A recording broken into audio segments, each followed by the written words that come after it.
تشت برکت، جادوی پارسی ثروت. میخوای با یه تشت پارسی رزق رو تو خونت جاری کنی؟ این طلسم تشت برکته، جادوی پارسی که روزی رو از دل آب میکشونه. یه کاسه مسی بردار، با چاقو یه گل 5 پر روش بکش، چشم برکت، توش آب بریز، توی غروب زیر نور پنجره بذار و زمزمه کن ای اهورا روزی ده، برکت ببار. یه سکه کهنه توش بنداز، تشت رو توی گوشه شرقی خونت نگه دار. تو سنت پارسی این تشت مثل چشمه‌ای بوده که رزق رو میریخته.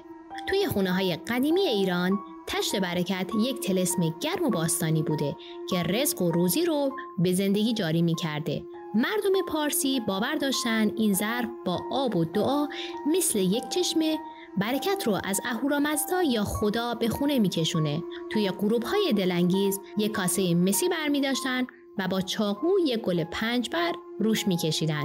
بهش میگفتن چشم برکت که روزی رو میبینه. توش آب زلال میریختن، زیر نور پنجره میذاشتنش و یه سکه کهنه توش مینداختن و تشت رو توی گوشه شرقی خونه نگه میداشتن. شرق درگاه روزی توی فرهنگ پارسیه. چرا این طلسم اینقدر قویه؟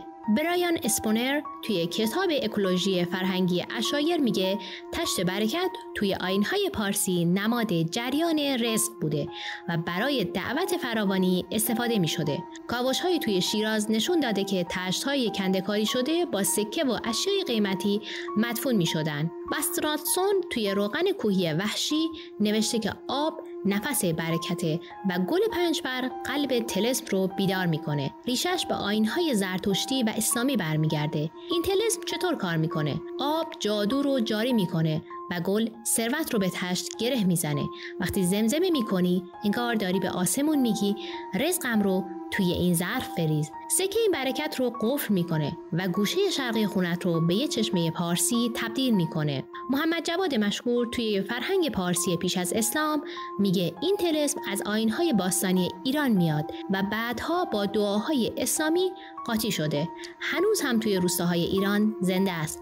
تو چی فکر میکنی؟ این تشت میتونه رزق رو برات جاری کنه؟ جرأت داری پرش کنی و امتحانش کنی؟ برو تستش کن و توی کامنت ها بگو چی جوشید توی دستت.